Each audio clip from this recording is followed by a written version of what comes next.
Desde já, agradecer os irmãos pelo cuidado que tiveram conosco aí durante esses dias. A Andréia, né, irmã? Dá um abraço no pastor, que essa semana nós estaremos retornando ao nosso lar e nós pedimos, irmãos, que ora por nós, para que Deus, assim como nos trouxe em paz, possa nos voltar em paz. A palavra de Deus nessa noite está escrita num texto muito conhecido de toda a igreja, mas a palavra de Deus ela é nova a cada dia, e cada vez que nós lemos a palavra, Deus tem alguma coisa para nós. Abra sua Bíblia, João, capítulo 14 e o versículo 6. E os irmãos podem também ler Êxodo, capítulo 38, o versículo 2 e 3. No decorrer da palavra, os irmãos vão entender por que nós pedimos para os irmãos lerem Êxodo. Todos encontraram?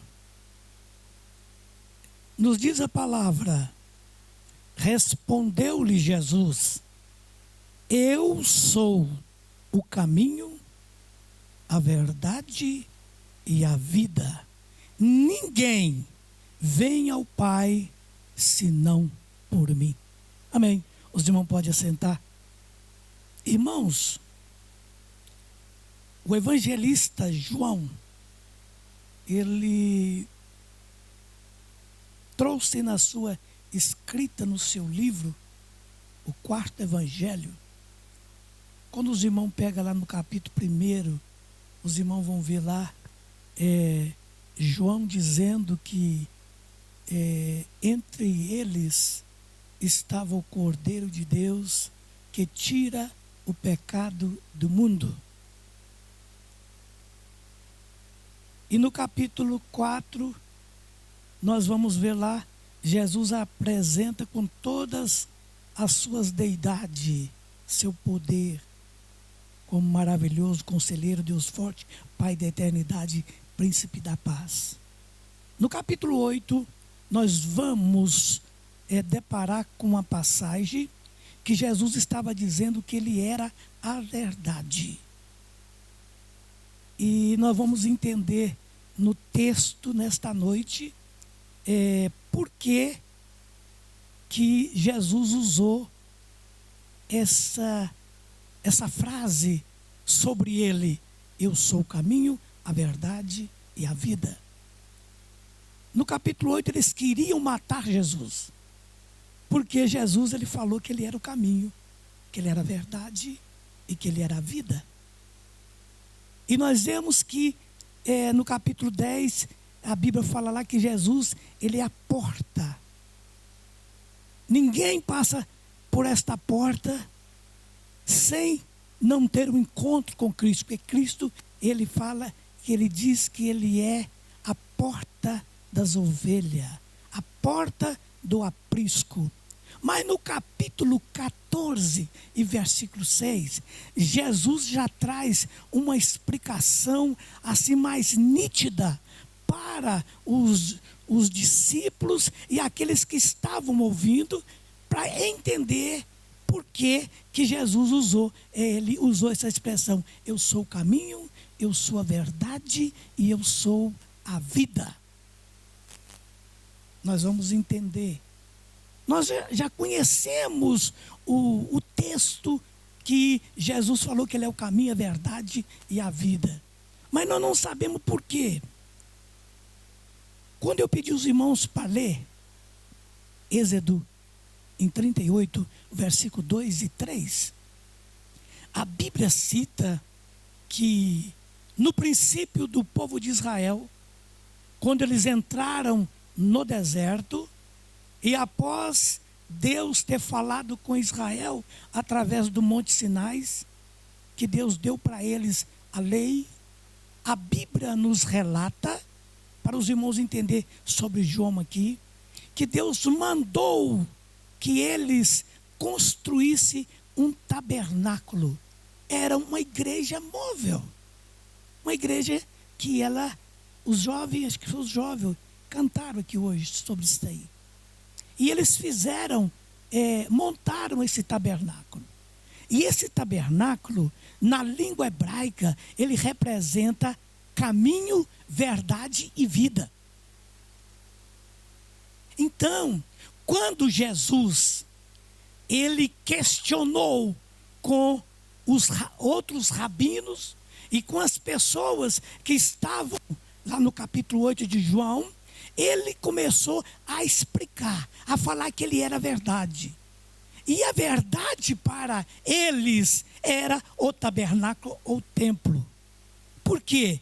Era um caminho que o homem teria que tomar para receber a salvação, para que os pecados fossem perdoados. Então, eles teriam que ir ao tabernáculo, levar um cordeiro nas costas, porque a Bíblia diz que ninguém pode apresentar-se a Deus de mãos vazias.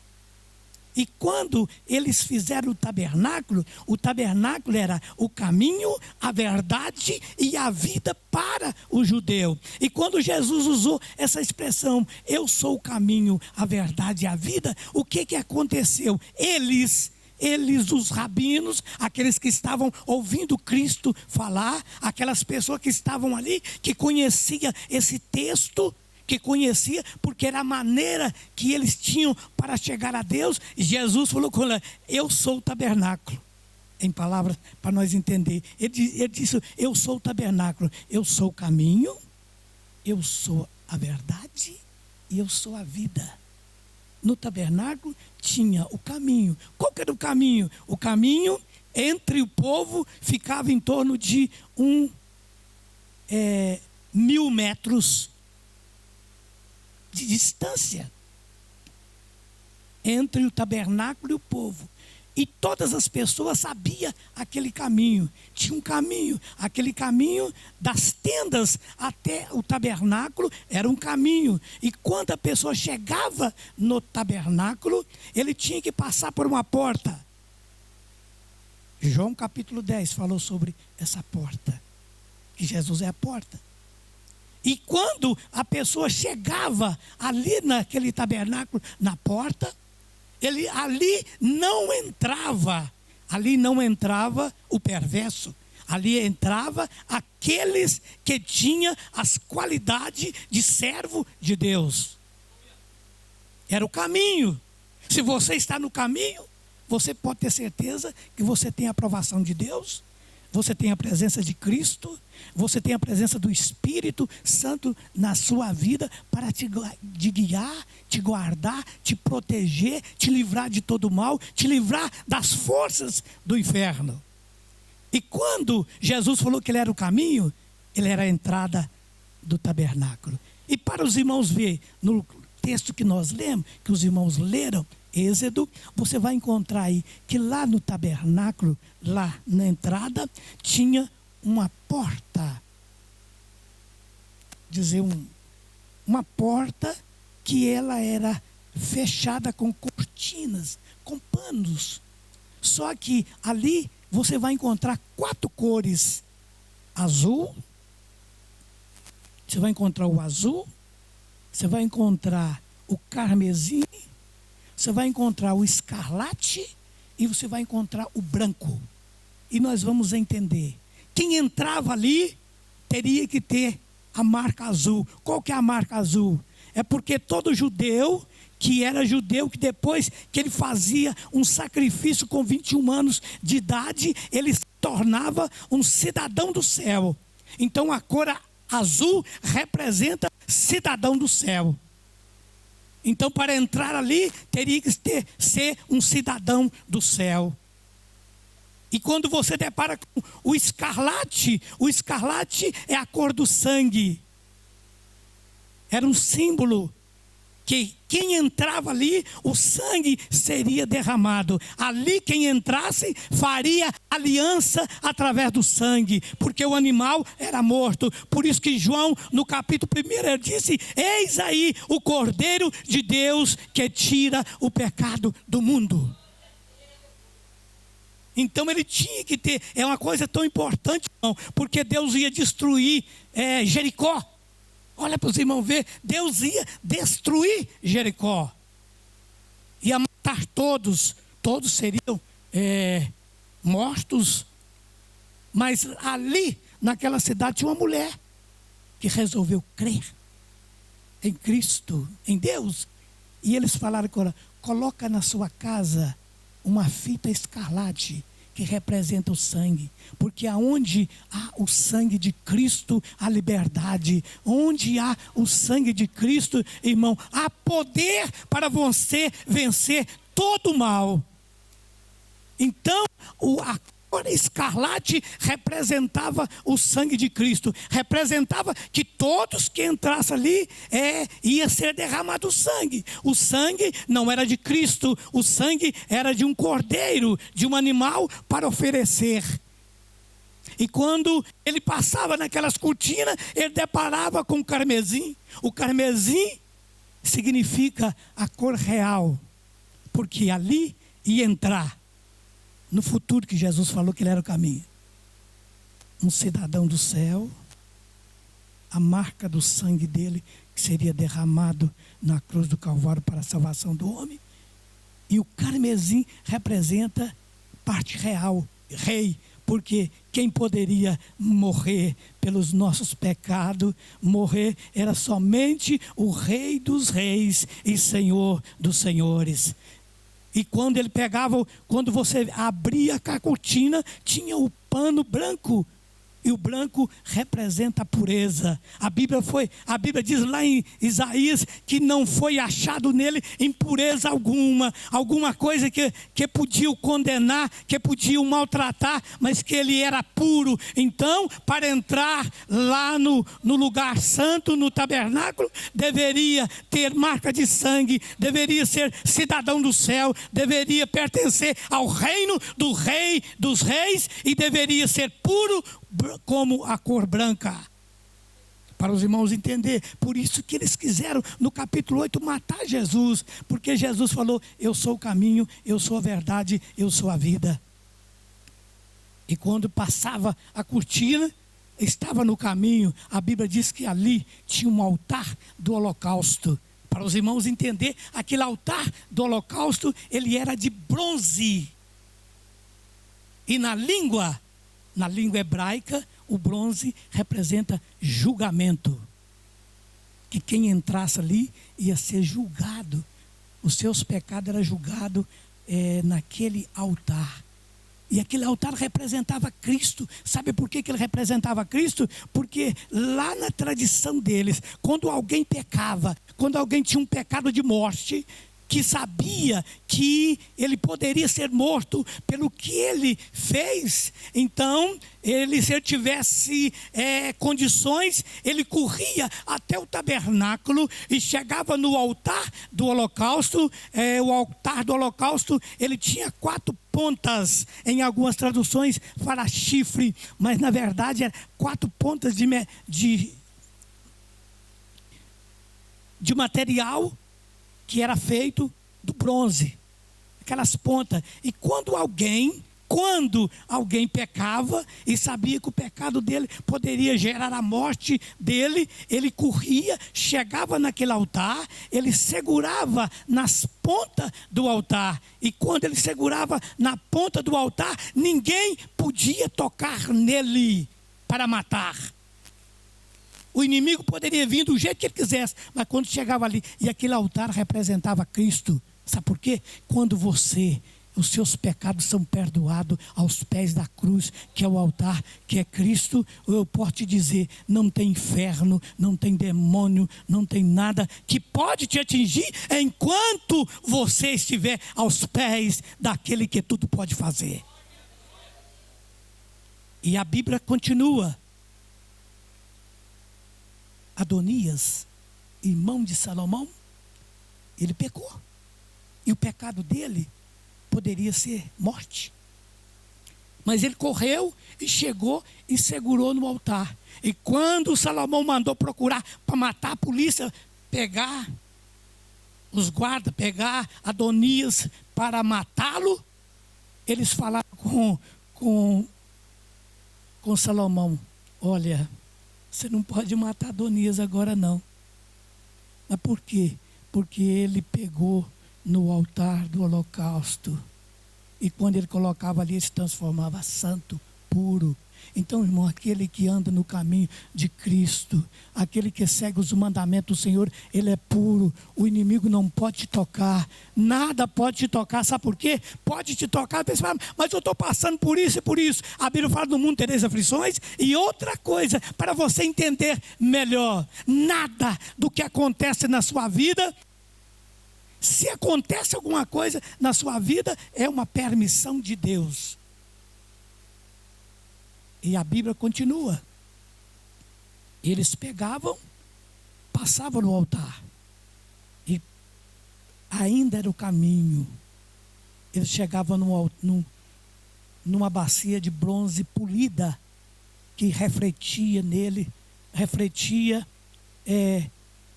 na água cristalina, refletia a fisionomia da pessoa. E o sacerdote sabia que as mãos dele estavam sujas por causa do sacrifício, queimar o rosto dele e os pés. Então ele só tinha obrigação de lavar o rosto, as mãos e os pés, porque a outra parte estava limpa. Como Jesus falou no último dia da ceia com os discípulos, ele disse assim: olha, ele foi lavar os pés do discípulo, Jesus falou assim, foi lavar os pés do discípulo, que era um costume, lavar, o sujeira estava nos pés. Quando chegou perto de Pedro, ele falou: não, eu só não posso lavar não. Jesus, se o Senhor não lavar seus pés, você não tem parte comigo. Então lava meu corpo tudo. Aí Jesus falou com ele: não, Pedro, é somente os seus pés, porque os pés onde a pessoa pisa vão em lugares que não deveriam ir. Então Jesus falou assim: olha, é somente os pés que devem ser lavados. Por quê? A palavra de Deus é poderosa. Lá na bacia de bronze era lavado os pés, as mãos e o rosto. E quando ele entrava no lugar santo, eu quero dizer para os irmãos, Jesus estava cumprindo a segunda palavra dele: eu sou o caminho, eu sou a verdade. Quando ele entrava no lugar santo, ele estava entrando no lugar da verdade. Porque no lugar da verdade tinha 3 peças. Aquelas 3 peças simbolizavam Cristo no tempo lá do Velho Testamento, representava Cristo. E aquelas 3 peças, para os irmãos entender, elas tinham um candelabro, o candeeiro. E o candelabro, ele tinha 7 pontas, 7 lamparinas, que representa a perfeição de Deus, o número 7. E quando naquele candelabro tinha ali o azeite que era colocado. E aquele azeite que era colocado era para iluminar. Aí aquele candelabro representava a presença, o óleo, o azeite representava a presença do Espírito Santo na vida do crente. E aquele fogo representava Jesus, que ele disse assim: eu sou a luz do mundo, e quem me segue não andará em trevas. E quando você olha, antes de entrar na bacia, a água representa Jesus, dizendo no último dia da festa, Jesus disse assim: eu sou a água viva que desceu do céu. E se você beber dessa água, você não terá mais sede. E ele disse assim: se você beber dessa água, ela vai jorrar no seu interior. É uma nascente de água que vai saltar para a vida eterna. E não, o privilégio do crente é muito grande. E quando você olha do outro lado, você vê uma mesa que a Bíblia diz que era a mesa dos pães asmos. E aquela mesa, ela tinha duas qualidades nela. Ela era feita de madeira e de ouro. A madeira representava a parte humana de Cristo. O ouro representava a parte divina de Cristo. E quando se chegava naquela mesa, aquela mesa tinha 12 pratos. E tinha 12 taças sobre aquela mesa. Aquelas taças era para colocar o material que era colocado ali naquela taça, era para adorar a Deus. É um incenso para perfumar o lugar. E em cada prato, 12 pratos, repartido numa fileira de 6, cada prato daquele tinha um nome. O nome da tribo de Israel, 12 tribos, ali tinha o nome de cada um. Sabe por quê? Sabe por quê? Aquela mesa representava Cristo. Lá no capítulo 6 de João, ele disse assim: olha, verdadeiramente o meu corpo é alimento, e verdadeiramente o meu sangue é alimento. O sangue, alimento, bebida, e a carne, alimento. Jesus disse. Então, naquela mesa tinha 12 pães. E aqueles 12 pães era um pão para 2 pessoas. Alimentar 2 pessoas. Era o costume. Uma daquela parte daquele pão representava que você estava comendo pão com Cristo, a santidade. E aquele pão representava, sabe o que, irmãos? O judeu, quando ele sentava na sua casa para alimentar, ele sabia que na casa dele não faltaria o pão. Sabe por quê? Porque lá no templo, na tribo dele, se ele era da tribo de Judá, se ele era da tribo de Naftali ou de Dan, não importa qual a tribo, mas ele sabia que lá naquele prato, em cima daquela mesa, tinha um pão. E aquele pão representava Cristo, que é o pão verdadeiro que desceu do céu. O pão espiritual é a mesma coisa do maná, que nós vamos entender. E quando Jesus falou que ele era o caminho, ele era o pátio. Quando ele falou, eu sou o caminho, a verdade, ele estava dizendo lugar santo. E lá no lugar santo, ele sabia. Então o judeu, ele sabia, irmão, que quando na hora do alimento, queria agradecer, está dentro do texto, eu vou falar. Ele sabia que ele não passaria fome. Por isso que Davi falou assim, eu sou velho hoje, eu nunca vi um justo desamparado e a sua descendência mendigar o pão. Sabe por que Davi falou aquilo? Porque lá em Zacarias fala que nós deveríamos levar tudo à casa do Senhor para que haja mantimento. E lá naquela mesa, o judeu sabia, enquanto tinha o pão, que era o pão oferecido para o dízimo do Senhor, lá naquela mesa, lá na mesa dele, não faltaria o pão, porque ele sabia que quando ele estava alimentando na sua casa, ele tinha já dizimado, e lá na casa do Senhor estava o alimento lá sobre aquela mesa. E quando ele andava mais para frente, na verdade, ele chegava em frente a um altar, o altar do incenso. Eles levavam, o sacerdote levava o incenso. O incenso é a oração. Lá em Coríntios fala que nós somos o cheiro suave de Cristo.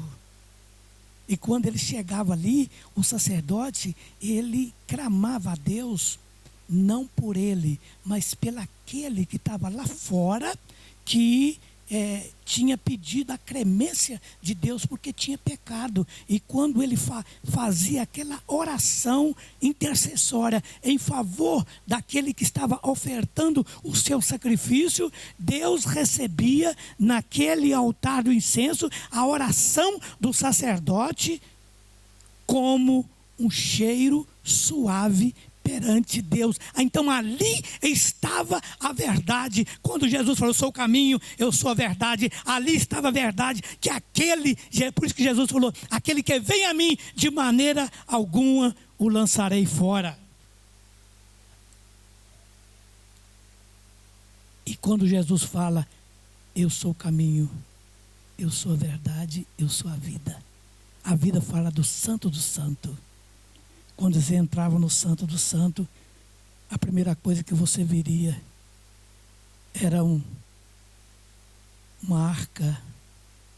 E naquela arca, ela tinha 2 querubins, um voltado para o outro, olhando para, como se estivesse olhando para dentro da arca da aliança. E por baixo dos querubins havia uma tampa. E aquela tampa era o propiciatório.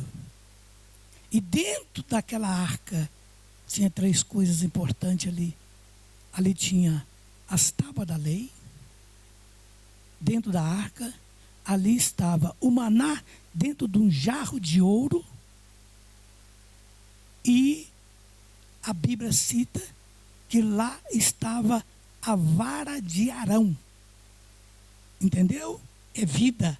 Por quê que a vara de Arão estava ali? Irmão, o tabernáculo era montado no deserto, na areia. Mas aquele lugar que ficava o Santo do Santo sobre a areia, aquele lugar ali tinha vida. Sabe por que tinha tanta vida ali? Porque Jesus falou que eu sou o caminho, eu sou a verdade, eu sou a vida. Quando houve uma confusão lá entre Israel, porque o povo queria que Moisés colocasse outra pessoa como sacerdote. E eles começaram a dizer, olha, Moisés está colocando sacerdote para governar, é porque ele já é o líder. Então ele está colocando os irmãos dele para tomar conta de tudo. Mas nós devemos saber, irmão, quem escolhe é Deus, não é o homem. E o Senhor, a Bíblia fala que Moisés chegou, Senhor, o que eu faço? O Senhor vai no campo, no meio do deserto onde vocês estão, pega 12 varas de amêndoa, porque a vara de amêndoa naquela época, ela não tinha, só estava como hoje, aqui no país, você vê as árvores, só galho. Parece que está tudo seco. Então, naquele período, as amêndoas não tinham folha, não tinha flor e não tinha fruto. E Deus falou com Moisés, escolhe 12 varas de amêndoa, grifa o nome de cada um dos 12 que você vai colocar como maioral de Israel, e você vai colocar lá dentro. A vara que pela manhã, a amanhecer florida, esse é o que o Senhor escolheu para o sacerdócio. E a Bíblia fala que no outro dia, Moisés entra no Santo do Santo. E ele pega na areia 12 varas. Ali dentro ninguém podia entrar, irmão. Se entrasse, morria. O Santo do Santo só entrava uma vez por ano. Mas olha, Moisés entrou lá dentro, porque ele estava com a vida no altar. Ele pegou aquelas 12 varas, 11 estava do jeito que colocou.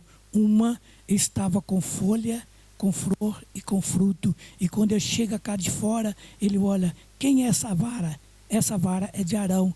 Então Moisés disse para o povo, é esse que o Senhor escolheu. Então, irmão, o que eu quero dizer? Lá dentro daquela arca da aliança, ela tinha as varas de Arão, que representa vida.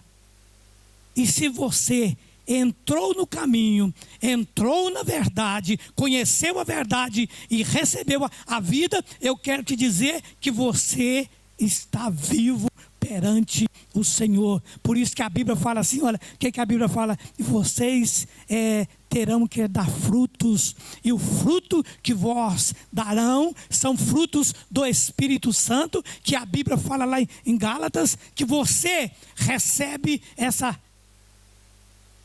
vida, frutos do Espírito. Então, por isso que havia aquelas varas lá dentro, porque era vida. Aí você vai para o maná, lá tinha o maná. O maná representa o pão que desceu do céu, aquele que alimenta as pessoas onde não tem alimento. E Jesus provou isso nos evangelhos, quando lá no deserto ele alimentou mais de 5.000 pessoas com 2 peixes e 5 pães, 2 peixes e 5 pães. E quando você começa a entender, você vê lá, as tábuas da lei representa a palavra de Deus. Representa que ali a palavra de Deus, irmão, há vida na palavra de Deus. Na palavra de Deus há justiça. Na palavra de Deus há livramento. Na palavra de Deus há tudo que você precisa. Por isso que ele disse assim: não é a minha palavra como fogo e como um martelo que esmiuça toda a penha, toda a pedra. Então a palavra do Senhor, irmão, ela modifica o coração do homem. Você vê, olha para dentro da igreja hoje, olha para as pessoas que servem o Senhor, faz uma retrospectiva dessas vidas, começa a fazer uma análise da sua vida ou da vida de pessoas que você conhece, como era aquela pessoa no passado. Mas sabe por quê que houve uma mudança muito grande? Porque ele entrou no caminho, e a Bíblia fala que Jesus, ele é o caminho, a verdade e a vida. E se você entrar nesse caminho, eu quero te dizer que você é um homem ou uma mulher abençoada e herdará a vida eterna. Então Jesus disse para aquele povo: eu sou o caminho, eu sou a verdade, eu sou a vida. Por esse motivo eles queriam apedrejá-lo, queriam matar Jesus, jogar Jesus de um precipício, porque ele falou que ele era o caminho, a verdade e a vida. Então, irmãos, se você entrou no caminho, se você tem Cristo na vida, você é bem-aventurado. Às vezes, irmão, nós passamos por algumas assim, dificuldades, talvez financeira, talvez dificuldade espiritual, porque o inferno levanta contra o servo de Deus mesmo que está no caminho. Mas uma coisa eu quero te dizer, irmãos, fica firme, permanece na sua posição. Sabe por quê? A Bíblia diz assim: nenhum mal chegará à tua tenda. Se o mal chegou, é porque Deus permitiu. Se você não pecou, se você não afastou, você pode ter certeza, a sua vida está segura em Cristo Jesus, o nosso Senhor. Seja um cristão abençoado, seja um cristão convicto daquilo que você é, daquilo que Deus fez na sua vida. Às vezes você pode dizer: irmão, mas eu sou tão fraquinho. Não, irmão, lembra de uma coisa, o crente, a nossa fraqueza é a força de Deus, porque quando você está fraco, Ele sabe que você está precisando, e quando você precisa, Ele está ao seu dispor para te dar a vitória. Mas às vezes você vai falar: não, irmão, mas não tem jeito, eu sou tão fraquinho, eu sou insignificante na casa do Senhor. Eu só quero, estou terminando, só quero para os irmãos entender. Você tem 5 dedos em cada pé, o direito e o esquerdo, não tem? E quando você olha para os seus pés, você vai encontrar lá 5 dedos diferentes um do outro. E quando você olha do lado esquerdo do seu pé, do lado esquerdo, você vai encontrar um dedinho pequenininho. Que todo mundo tem perna, tem pé, não tem? Tem dedo. Você vai encontrar um dedinho pequenininho. Se você olhar do outro pé direito, você vai encontrar do lado direito um outro dedinho pequenininho. Agora, se você, logicamente, você olhar para os seus dedos, você vai dizer para mim assim: qual o dedo que faz mais força para você caminhar? Dentro da lógica, você vai dizer: é o dedo maior, que nós chamamos, não sei, lá no Brasil, na minha região, dedão do pé. Quando você olhar, você vai dizer: não, é o dedão que faz mais força. Não é o dedinho. Sabe por quê que ele faz menos força? Porque ele é fraco, então ele precisa de trabalhar mais. E se você quiser comprovar isso, passa numa pista, um lugar que tem muito barro, que está escorregando. E você dá os primeiros passos no barro descendo e você olha para os seus pés, como se você estiver descalço. Você vai ver que todas as vezes que você dá um passo, aquele dedinho pequenininho, ele enfia dentro do barro. Sabe para quê? Para segurar, para você não ir para frente. Isso é lógica, irmão. Então o que eu quero dizer para você, irmão, você pode ser o menorzinho da igreja, mas você é importante para Deus.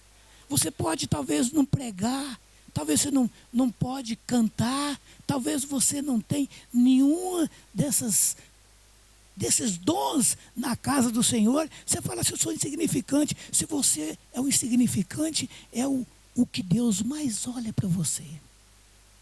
Lembra, Deus está com você.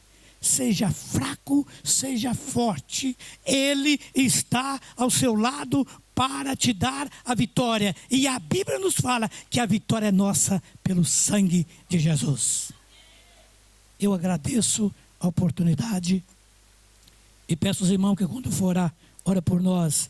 Irmãos, não desanima no caminho. Deus te deu o privilégio de você conhecer o caminho, conhecer a verdade, conhecer a vida. Então, fica na sua posição, porque um dia o Senhor vai dizer para você: vinde, bendito do meu Pai, possuíste por herança o reino, o meu reino que está preparado desde a fundação do mundo. Entra no gozo do teu Senhor. Lembra disso, caminha. Pode levantar o inferno contra a sua vida, mas permanece fiel, porque o Senhor não desampara aqueles que o servem. Amém? Que Deus abençoe e peço ao irmão que ora por nós.